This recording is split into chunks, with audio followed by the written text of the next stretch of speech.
Just 1 hour away from Copenhagen, a vocational education and training center is turning Danish students into craftspeople. I've always been creative and practical with my hands, and then I thought I want to learn a trade.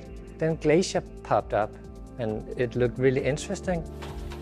I really like the work.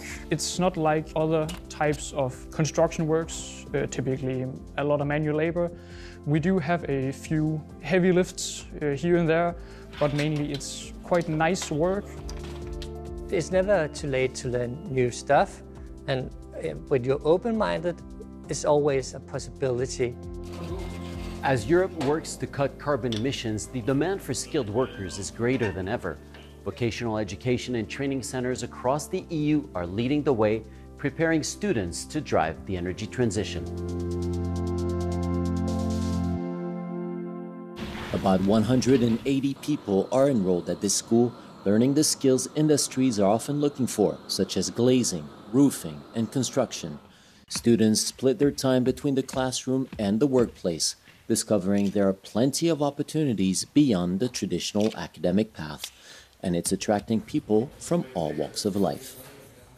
I studied philosophy and history, and then I also wanted to get something more of a permanent steady job, but that's quite hard being a philosopher or having studied philosophy. When you work as a glazier, it's a practical trade, and you get a more instant satisfaction working with your hands, and you can see the results more vividly. I always knew I wouldn't go with the academic way. I've always been better with my hands. It's good we start pushing more for the green energy and for the environment. It's a big part of our job, and it's going to perhaps change how we work. Although vocational education often provides a more secure path to employment than traditional academics, it continues to suffer from low enrollment and visibility. The Clever Hands for the Future initiative, coordinated by this school, aims to change that. Backed by 1.95 million euros from the EU Social Fund Plus, the 3-year project uses new ways to shine a light on vocational careers.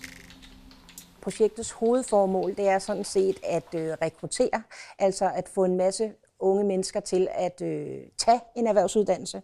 Den første hovedindsats er, at vi laver et samarbejde mellem nogle af vores EUD-lærere herude og grundskolerne, så de bliver tilknyttet en klasse og har en langvarig relation, hvor det er, at de så kommer ud og viser de unge mennesker, hey, det er mega fedt at gå til håndværk. Så prøver vi at oplyse igennem vores jobcentre, hvor vi har jobcentermedarbejderne ude på skolerne, og så prøver de håndværksfagene. Og den måde igennem, så kan de bedre vejlede dem, som skal ud og have et job.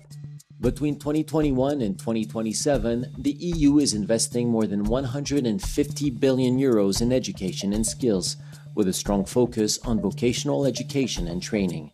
To tackle skill shortages, especially in the energy and digital sectors, the European strategy supports both funding and the harmonizing of qualifications across member states. Education is not an EU competence. It's the competence of governments, of regions. And there's a lot of important discussions among member states. Okay, but if we have, a European cooperation and exchanges and a European vocational degree, how do we make sure that we are able to, and if we want to have a recognition of qualifications, that we have these quality systems aligned? Most importantly, you need to build trust between educational systems, but for the average person, what is important is that it can travel with his or her diploma degree throughout member states, wherever the industry or the job is better suited to what they're skilled for.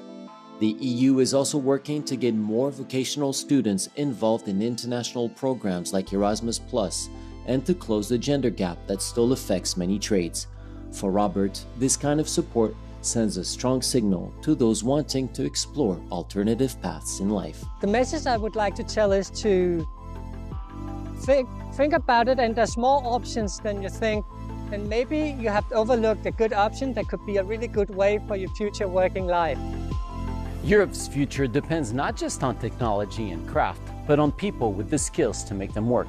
Investing in vocational education and training today builds the workforce of tomorrow.